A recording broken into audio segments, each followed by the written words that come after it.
Well, I'm not a cowboy in a sense of coming up, you know, breaking broncos and working these cattle ranches and stuff, you know. I think, you know, that real true cowboy lifestyle, that was a small window of the open range, you know, true cowboys of that era and stuff. And even in Texas, that era came to pass for most people. Still find cowboys out here for sure, and especially out in New Mexico, Colorado, Wyoming, Utah, Arizona. And probably more cowboys than anywhere down in old Mexico these days. I've always been more of a drifter, kind of one foot in society, the other foot out of it, you know, and I've always been that way. And I think that is a cowboy mentality. But I think, like for what I do being, I feel like I'm, you know, kind of always been like the nameless drifter as a musician, especially before I had a crew, before I had any kind of presence out there in the world with an audience. It was just all street stuff and always moving, living out my backpack, camping out on the side of the road, relying on the kindness of strangers. I slept in many pastures, you know, and it's a lot of farmers, especially out in the western part of the United States, kind of always the people would kind of take, you know, folks like me in, you know, when you're riding freight or standing out on the highway, hitchhiking and stuff. You know, people don't mind you sleeping out in the pasture or, you know, spend a lot of time living outdoors. But besides that, I had open heart surgery back in January, and what they did is they put a bovine cow valve in my heart, and so that it would keep pumping. I'm literally part cow, part man at this point, so if that don't make me a cowboy, I don't know what does.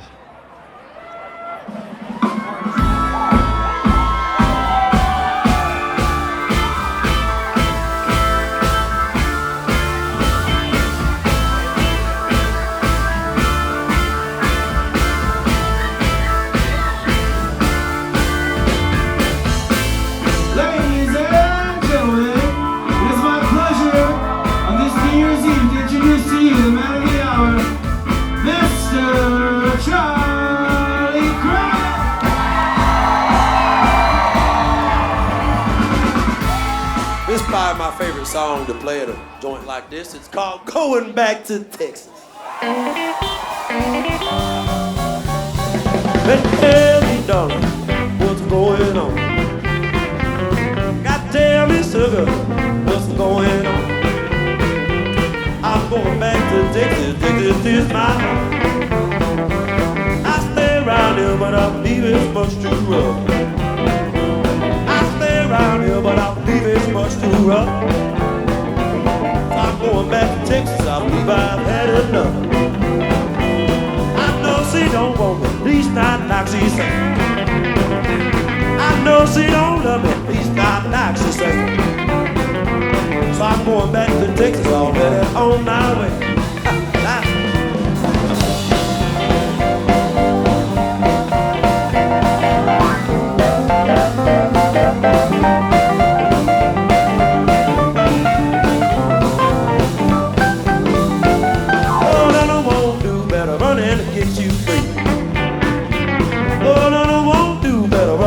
You free. And then I spare you from the penitentiary. If you see me running, stop going on there. When you see me running, stop going on there. I'm running back to Texas, talking about the time I had. I got to go, man.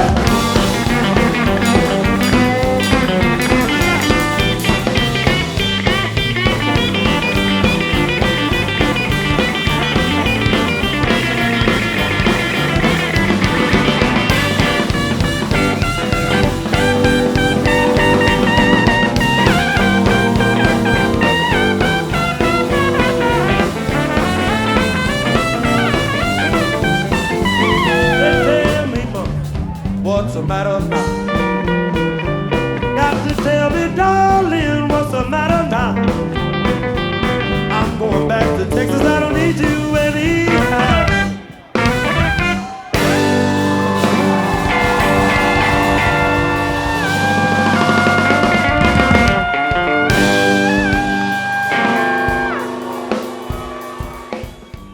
The guy that took me to Green Hall, because I had never even heard of it, you know, because I spent about a decade playing on the street, and you know, like I was telling you last night, the whole Americana scene, the new country music scene, this neo-traditional stuff, I had never heard of any of these terms. I didn't know what red dirt music, I had never heard of any of this. I was ignorant to all that. I was a street guy, you know, and so I didn't know the significance of Green Hall or any of that stuff. But my buddy Dallas Burrow, who grew up in that area, was the one. I met him out actually in Northern California, another crazy Texas gunslinging country singer-songwriter, kind of drifting type. Took me to Green Hall that day and said, man, this is the spot right here. He's like, this is the center of Texas music. I said, okay, Dallas, if you say so. You know, and we didn't have any money or anything, and I just had this cardboard box of cheap printed CDs, and I just slung them like hotcakes. Actually, I ended up opening up for a country band from Oklahoma. Kind of got me my start. Really, the only leg up I have really gotten was from the Turnpike Troubadours, and just by coincidence, I happened to hand one of those CDs to the lead singer of that band, this guy named Evan Felker, and that turned out to be really fortuitous for me, because several years later I would get signed by his same agent, and then through my old manager we got a chance to open up for them some shows up in Kansas. Some kind of small gigs that was easy to get on. They gave us a chance for a show, and I didn't get to meet Evan or anything when we opened up for him there at the Granada Theater in Lawrence, Kansas that night. But then after the show, we went over to this pool hall where the boys from Turnpike was playing to introduce ourselves.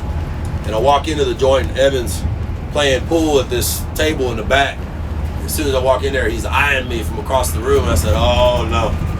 I knew he wasn't gonna like me. He don't like me. He's staring me down. And so I was scared to death of him. And he's staring at me, and he's giving me the eye, and he calls me over. And I'm like, okay, he don't like me. He's gonna tell me that these other two shows, you can't do them. You're not my type. You're my style.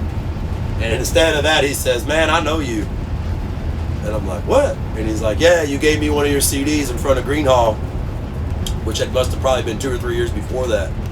And that was kind of how we hit it off, is because he knew me, he remembered me he saw my street work, you know, he knew that I was authentic in that way. And so, make a long story short, I ended up opening up, our band opened up all over America for them for about 130 shows, and that was really how I got my start, kind of building my fan base. It was, you know, it's just, I guess that's that street hustle, paying me back a little bit.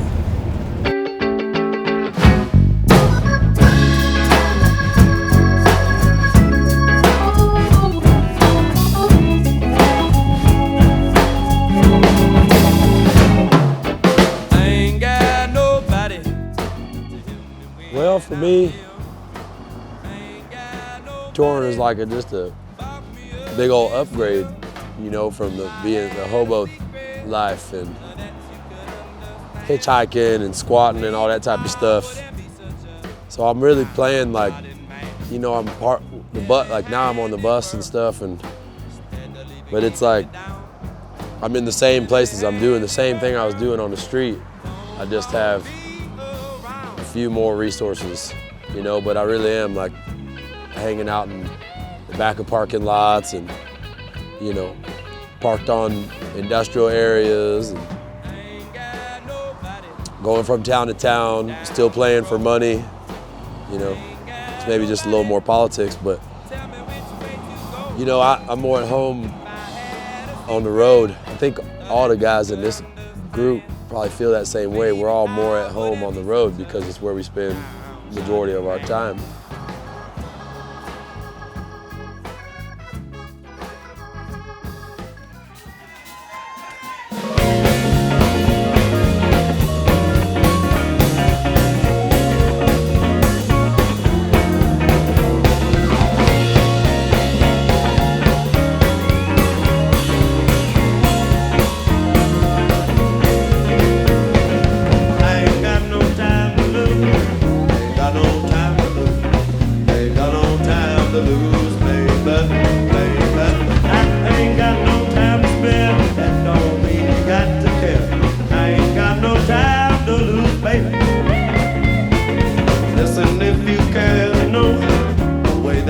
how it goes.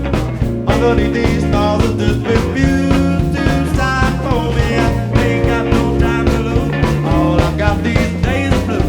I ain't got no time to lose, baby.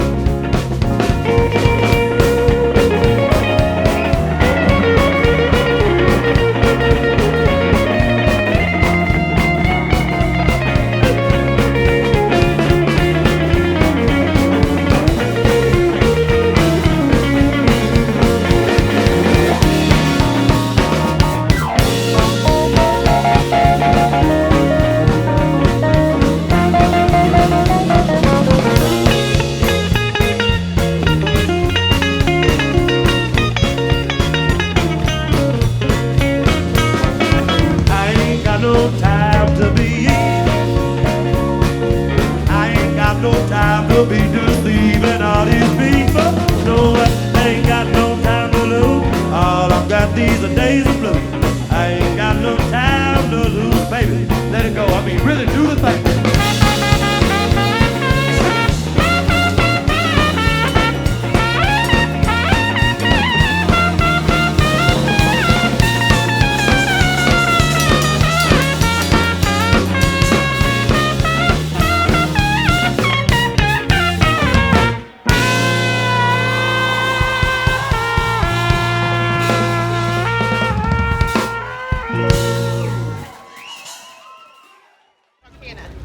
We came from Texarkana. It's about 450 miles. Yeah. Wow. But we've seen Charley Crockett in California and Colorado. Oh, wow. All over Texas. They're the fans. This is our 16th show. How many? 16. 16. 16. It's our third. Yeah. Wow. It's my Very first. exciting. Never saw him on New Year's Eve, though. I got whiskey business to attend to. I got an appointment, can't be late. Doing business with you is always a pleasure. Whiskey business for today. I got whiskey. You know, like a cowboy, I mean, you gotta be really good at being by yourself, which I am. That's probably what I'm best at, is spending time by myself. You know, I've never been one of those kind of people that needs to have somebody with me to go do something, you know? And that's probably how I was able to stand out in the street for a decade, because it was really just me, you know? And I think for a lot of people, when it comes to following your destiny, it's something that nobody else can go with you, you know? There's some places that you're going by yourself in life. When I was playing in New York City, you know, I'd play in parks in the daytime, and I'd play down in the subway stations. Then I started playing on the subway cars. And I'd always get the same comment from people all the time. And I still get it now, but in the street days, I always thought it was so odd. They would say, "Charley, you're so lucky, you know, that you get to do this. That you live this gypsy kind of troubadour lifestyle." Luck ain't got nothing to do with what put me out here in the street. It just didn't. I just didn't fit into society. I always felt like an outcast. And I literally, as a career of last resort, ended up out in the street.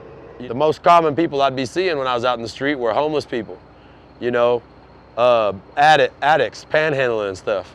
You know, and I always joke and call myself a panhandler and stuff, but see, I never have really panhandled, because I have always been offering something to people in exchange. But I always tell those cats, they come at me, you know, wanting me to give them some money or whatever, and I'll be like, "Man, spit me a poem or something. Spit me a poem, sing something to me a cappella." And just by doing that, you are like offering something up of value. And I think that's what I started doing. And that was probably the best thing that I ever got out of being a like kind of American gypsy or whatever, is that from the very beginning, I was offering what I have to give in my soul to people.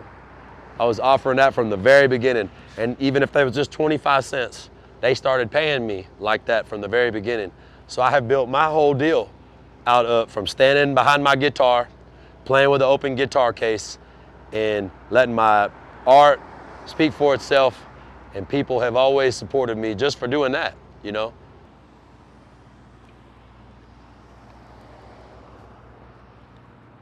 Are you having a good time, Amarillo? That's why we're here. It's an honor to serve y'all this evening. It really is. Thank you for having us. Take care of your bartenders, y'all. Take a couple dollars out your wallet and then hand your wallet over to the bartenders and they'll take it from there.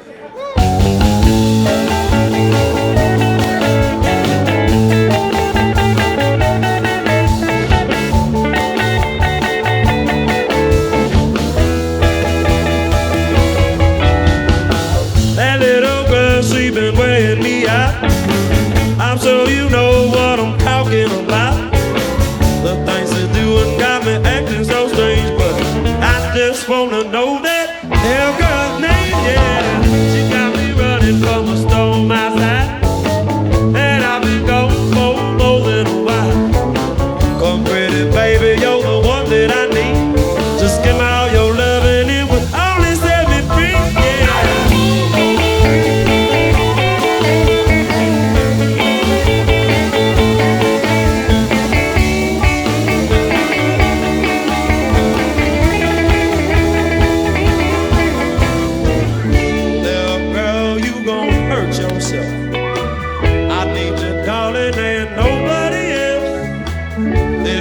Thing getting out of hand. Still I'm gonna do the best that I can for you.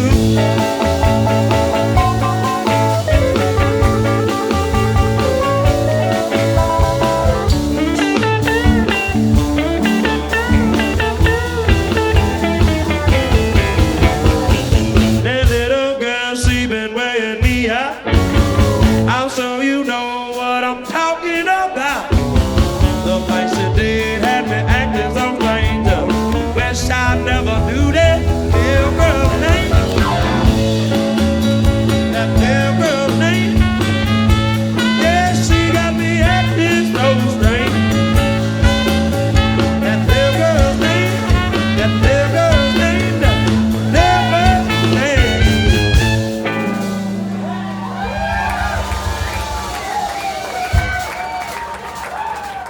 Yeah, I kind of fell in with the traveling kids, you know, and hopping trains, and you get on them in one of these yards, and then you ride them, and you know, usually sitting on the ends.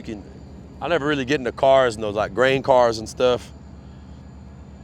I usually ride on the platforms in between them, you know. And the thing about them too is, you know, even in the middle of the summer, you know, riding on the outside of those things, the wind just really gets you, you know. I don't want to say too much more about that, you know. Folks don't like it that do this. You talk about it, you know. Some people, you know, are real friendly to the hobo and out there, and then some of these people not so nice. You know, I definitely been thrown off of them before, you know, than having to walk into town. Or it happened to me one time coming into Chicago. We got thrown off this old double decker. We got thrown off of it like 50 miles east of Chicago. We just walked the rest of the way in. I couldn't get on another one. It was wintertime, boy, it's cold. Just ended up playing on the street in Chicago and getting up a little money, and then I think we hitchhiked down to Kansas City and eventually to Colorado. Yeah, this little tune that I wrote here on this banjo is called "Round This World," and it's pretty self-explanatory when you hear the lyrics, but it's just about somebody traveling around this world, moving across this land. You know, that's kind of what most of my stuff's about, is being on the move, rambling.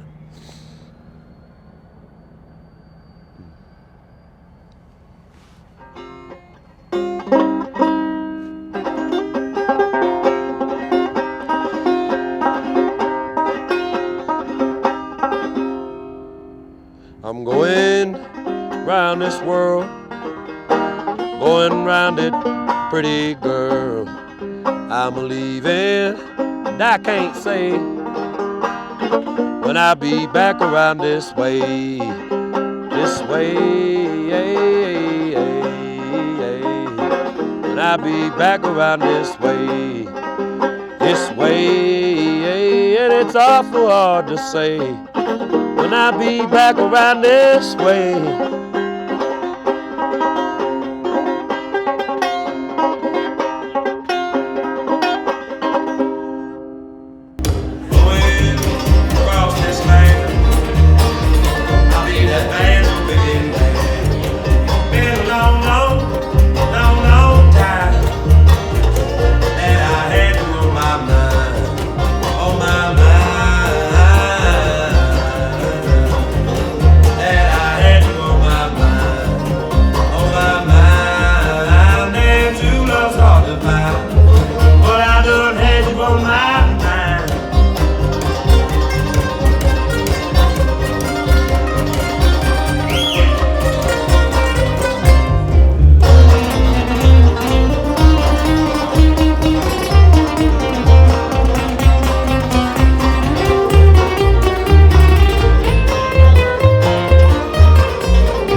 Yeah, I wonder if I'll hop these trains again.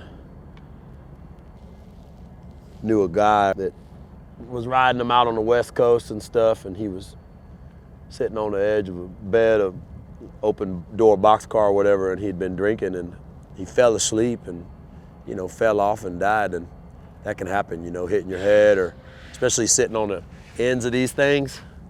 Not on these type, but a lot of these cars have little platforms on either end of them that you can stand or sit on, and you gotta, you know, if you're gonna be on there for hours on end, you really gotta be paying attention. You know, what happens a lot of times, people fall asleep, get tired and stuff, and you fall underneath them, you know, lose a leg or die. So, it's real stuff. I don't recommend anybody doing it, really. Really don't. Just love trains. Even when we're riding down the highway in the bus and stuff, man, they're always running by us, those high-speed freight trains that are in a hurry, they're doing 70 miles an hour or whatever, man. It's just like, I love that feeling, you know. It makes me, I think I like the train so much because they're always moving like I am, you know? And I get a deep sense of satisfaction from knowing them trains out there, moving just like I am.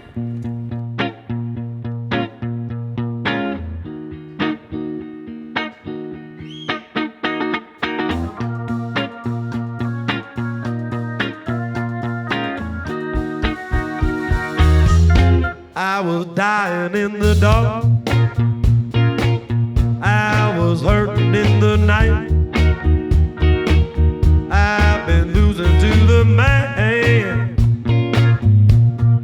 trying to make him understand me.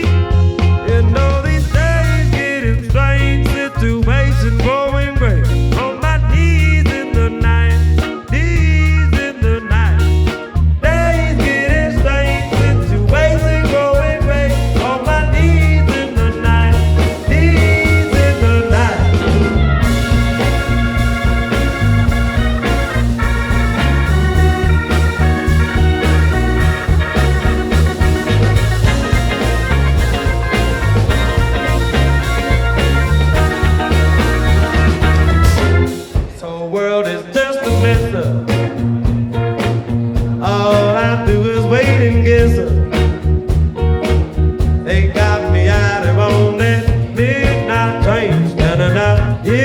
rain, just wait for my time to come. So is it? Hurry up, I know these days getting late. To wait to go and break on my knees in the night, knees in the night. Days getting late, to wait to go and break on my knees in the night, knees in the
Yeah, so I'm kin to Davy Crockett. It's something my grandfather, both my grandparents on my daddy's side were always real proud of.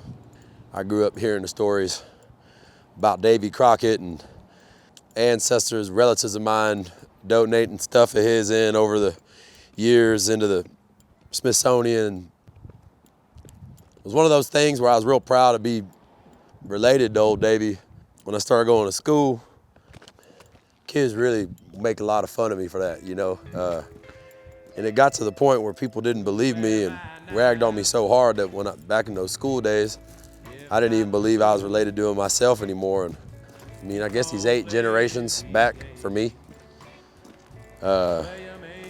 Be like a uncle, I guess, some kind of 8 generations removed uncle. What we know about Davy Crockett has a lot more to do with, you know, I like to call it the Disneyfication of Davy Crockett, you know. He didn't even like being called Davy, he liked being called David, from what I've been told. You know, there's the myth and the illusions that people create for their own purposes. But I think maybe the real man might have been more interesting than that even, you know.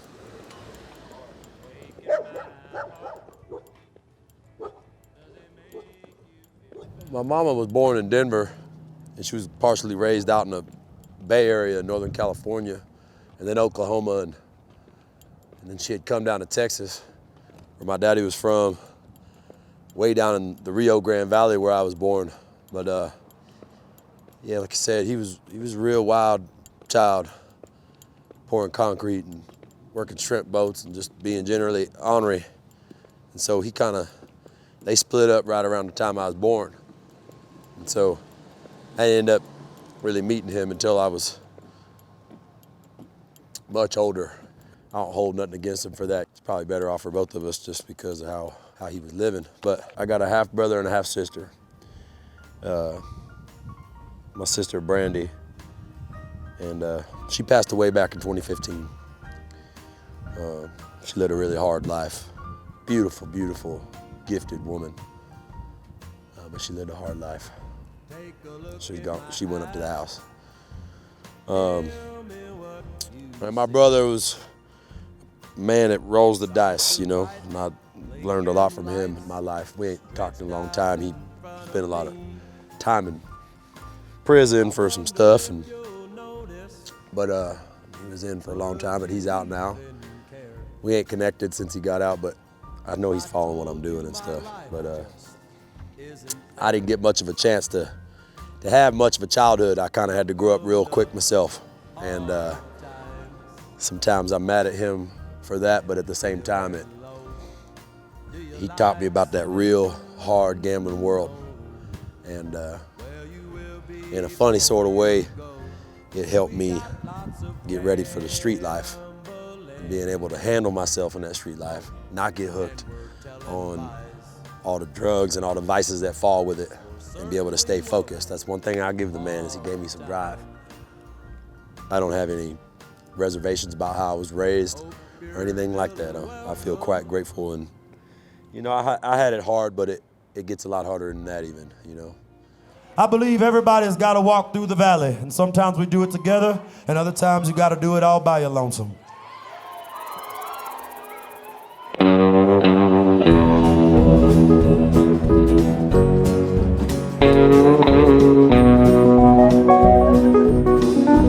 I'm from San Benito, Texas, down that dirty, dusty road. There was sugar cane and cotton. How I used to watch it grow. Then we moved up to Dallas. I remember I was young. I learned about the dollar. Looked down the barrel of a gun. If you ask me where I'm going, I can't tell you 'cause I don't know. But in my mind I see the valley. You should see the way it glows.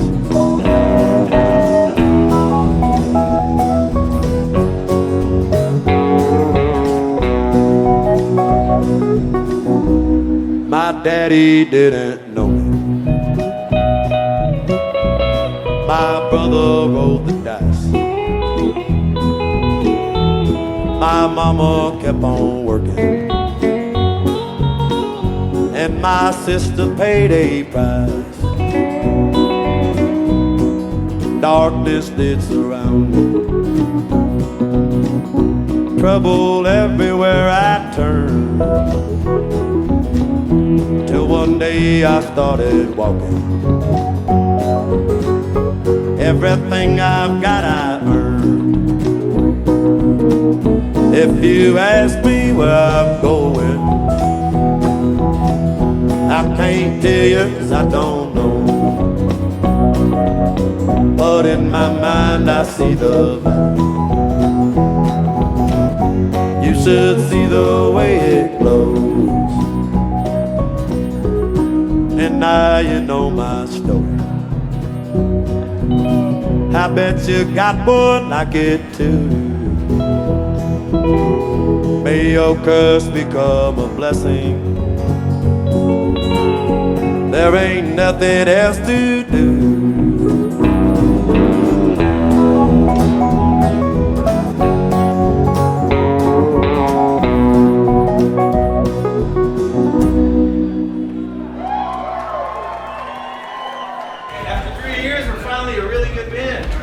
Man, I'm telling you, man, something really happened up there. I don't know. Crazy, man. You guy. Bring the Scorpio power. Man, great show. That was great. God dang. That show that you've got going now is, man. I think we're getting there. Yeah, the only reason it hasn't been good closing bluegrass is because it hasn't been strong. Oh, and also strong. that solo song exactly. has to absolutely floor them. Yeah. When will my troubles end? Feels like there's nothing to defend. I'm too sad to cry, and I don't mind if I die. When will my troubles end?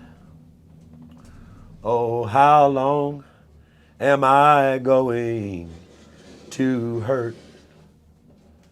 I don't do any skiing, but people have been asking me the whole time, like, Charley Crockett, are you gonna go skiing? I'm like, no, but I can ride the hell out that gondola. I was born with a heart condition that I knew I had. It's called Wolff-Parkinson's White disease. which is basically it's an electrical problem in the heart. So I knew I had that, but that was something that, you know, we never believed to be life-threatening. And so over the years, I learned to cope with that and kind of got it under control. But as I got into touring and working really hard like I am, playing a couple hundred shows a year, kind of living on the highway, I started having complications from like a hernia that I had gotten, and it caused so much pain in the middle of singing that it triggered my heart to go out of rhythm, which is kind of what the Wolff Parkinson's is. It's like an arrhythmia that's caused by the electrical issues. And it was this real scary thing where I had to kind of run off stage as the show ended and I wasn't able to get my heart back in rhythm through the night. I had to go get tested with the EKG just to deal with that. And the results came back that I had a much larger problem in my heart, which is something called aortic valve stenosis or aortic valve disease. And basically what that means is that in my aortic valve, which is the main valve that goes over the top of your heart, you have 3 valves in there that open and close in between heartbeats. You're supposed to have 3. And that's what regulates the blood flow coming in and out of the heart. Well, I was born with a kind of a genetic mutation where I only had 2 of the 3. Those 2 valves overworking, it was flooding the upper chambers of my heart with blood, which was increasing the size of my heart. And so that leads to heart failure, which can kill you. I went in and I did the EKG test, and I was laying on a table, and the way that they look at your heart, it's like a sonogram. And I could tell by the way the lady was looking at me that something was wrong, but she didn't say nothing. And I was like 7 in the morning when I went in there to get that done. And they ended up calling me at like 9 a.m. and said, "Hey, Charley, are you experiencing blackouts, you know, shortness of breath, having trouble breathing and stuff? You know, are you experiencing any of this?" And I'm like, "Well, I do feel really tired and I am getting some of those things, but I think it's just because I'm on the road, you know, 250 days a year or whatever." And they said, "No, sir, Charley, you know, that's actually not what it is. It's that your heart is getting ready to shut down on you. And you're gonna need open heart surgery if you want to live through the next year."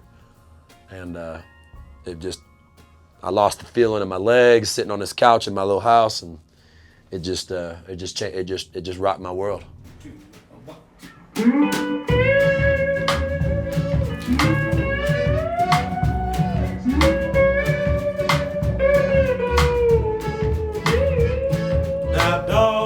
We're here in Steamboat, Colorado for MusicFest, a thing that I've been doing for a long time, where pretty much the whole state of Texas music converges on Colorado. Sugar pie ain't gonna hurt you or let you down. Oh, I know I got to be stronger. Oh, little girl, I will never do you wrong.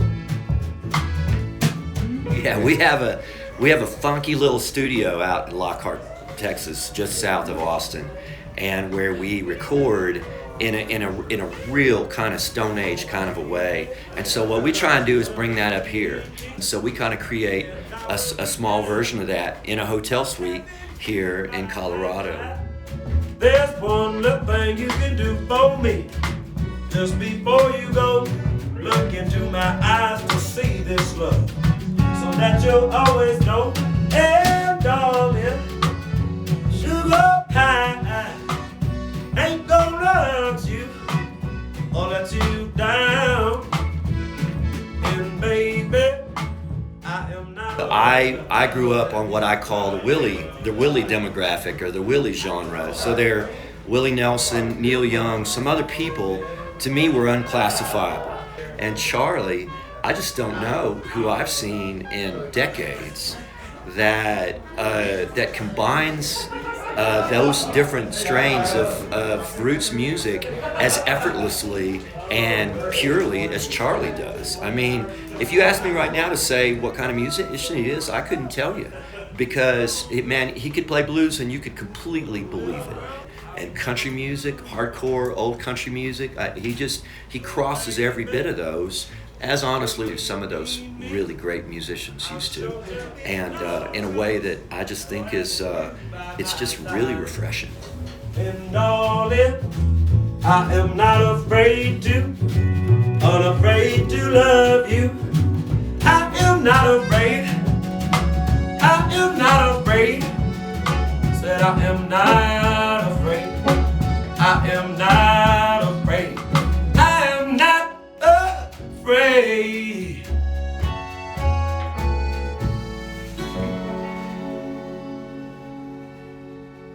Such a blessed evening we're having. Thank y'all for having us. Here's another one of my songs called Ain't Gotta Worry, Child. Call me up, darling. I'll be there in a hurry. Ain't got to worry, child. Not for long. Got to get myself together. I know there's a way. Through all the Time and again, I've beaten odds over and over again, and like this happened to me right in the middle of my rise. And it was a really strange thing because everybody I think was expecting to make this kind of breakout record, and instead what I did is I announced that I was like having life-saving open heart surgery. That, to be honest with you, I didn't even want to talk about myself. I was afraid to even tell the public about it because I didn't want to have the stigma of people thinking that I'm like a cripple or that like, you know, I can't be 100% and all this kind of stuff. But like with my old manager and the publicist and all that, they of course, you know, want to like capitalize on that stuff, and it's a really weird thing to go through that. But that's why instead of like going and making like this big fancy record that they wanted me to make with these big producers and try to break out to this more commercial thing, I did the exact opposite, and I made my record The Valley 1 week before the surgeries. And it was the most therapeutic thing I could have done for myself because I had those recordings and I was thinking about that up into the surgery rather than just sitting around like wondering, you know. And there was another dude on the Texas music scene that had some similar stuff happen a few years before me, and he wasn't so lucky. He died on the table. And I was aware of that, and that stuff was scaring me to death. But I had my music, and there's just something for an artist to know that I was getting another record done, and it was like the most personal thing I'd ever done. Wrote all the songs or co-wrote them with my buddies, and like it was a lot easier to go into those surgeries and go in there and like I had that music with me and I knew I'd recorded it, and I was like, well, if I don't wake up from this, at least I got this badass record. You know what I mean? It's gonna come out and like that'll set my mama, you know, like I was like, man, you know, if I pass away from this thing, my catalog will be worth more than ever, so at least should be good. But that didn't happen, you know? It all went really well. It all went really, really well. And then 4 months after my surgery, my enlarged heart went back down to normal, and they said 100% function.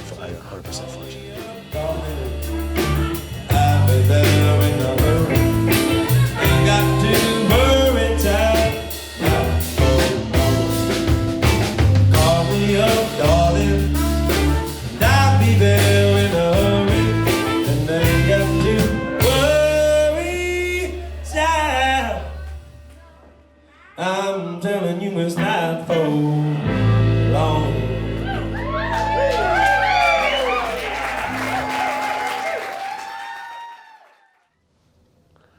I get this deep sorrow, you know, sometimes, you know, from dealing, you know, you want to see this thing? Let's look at it real quick. You know, I look at the thing in the mirror sometimes, and it makes me real sad sometimes to look at it, and I get this deep kind of sorrow that I never knew in my life. But on the other hand, I also have this deep sense of joy that instead of checking out at 35, I was able to recenter myself on my life. And I was losing sense of some of my values because being on the road too much and getting caught up a little bit in the vices of the road and stuff. And the blessing is that this completely reoriented me, you know, to focus on my health more, to remember like the beauty of how I was able to get here and not get caught up in the scene and the vices and all that stuff. I was born in South Texas, didn't have a dollar to our name. My papa left my mama there to pick cotton and cut down sugar cane.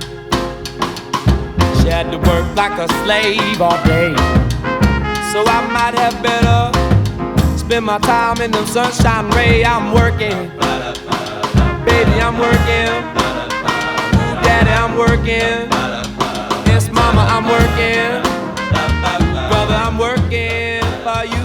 Wanna know if it's it's worth it. This next number I'm gonna do is called Borrowed Time. I wrote it with Evan Felker from the Turnpike Troubadours. So do owe a lot to them fellas, really do. One of my favorite bands in America. Here it is, Borrowed Time. Tell the truth, shame the devil. He gon' fool you if he can. I'm telling you, it's gonna be double. Better leave this gambling man. You tied and tied, mama, lied and lied. It don't matter what you do, I just can't be satisfied. I want to be free, it's my only crime. Loving you on borrowed time. Loving you on borrowed time. You can't stop it, it's already coming. I thought you'd know by now. Can't you see it's sure to be trouble? You know what I'm talking about. You tied and tied my mind, lied and lied. It don't matter what you do, I just can't be satisfied. I want to be free, that's my only crime. Loving you on borrowed time. Loving you on borrowed time. That's what.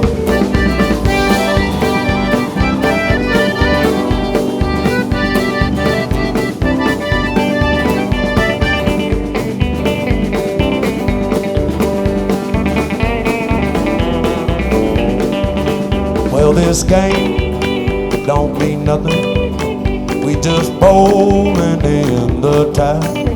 I guess it's true that I've been struggling. I'll never leave this old world alive. You tried and tried, mama, lied and lied. It don't matter what you do, I just can't be satisfied. I want to be free, it's my only crime. Loving you on borrowed time.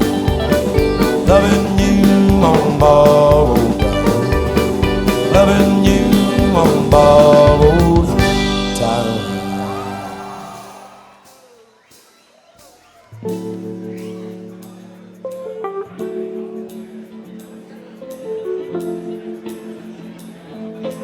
My street group, the Train Robbers, we were playing in the subway cars. It'd be like 3 to 6 of us, depending on who was there that day, running train car to train car. I had a woman I couldn't handle. Ain't no common thief. We had our thing down. We'd come in there, we'd announce the group, we'd play like a minute and a half or 2 minutes of our little thing, make sure that we got in like a hook, a freestyle, and a solo, and then collect with our black bags. And then the doors would open and we run in the next train car. And we would do that day in and day out.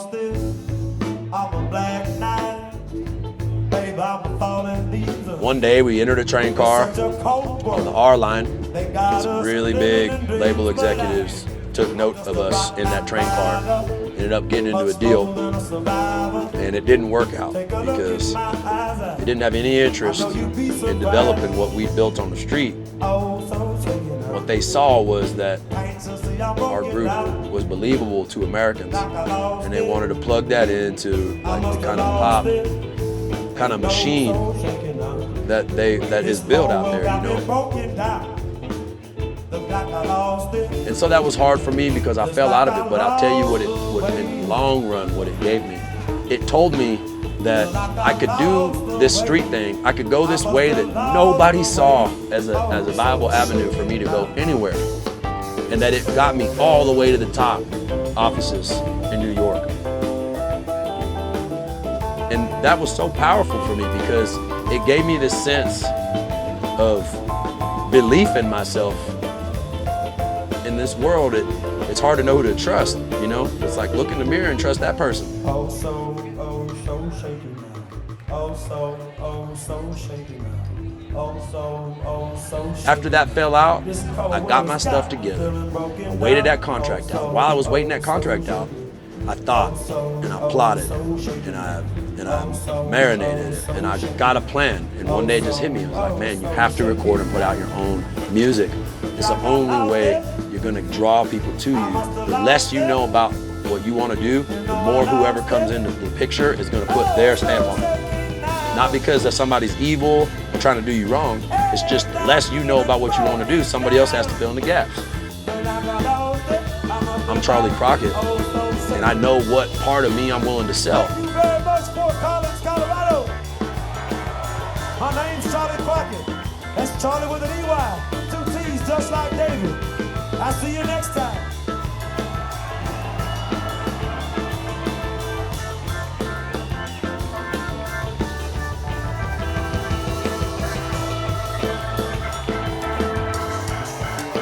That's when the false version of myself, Charley Crockett, that's when he finally died. And, you know, and this man was fully born.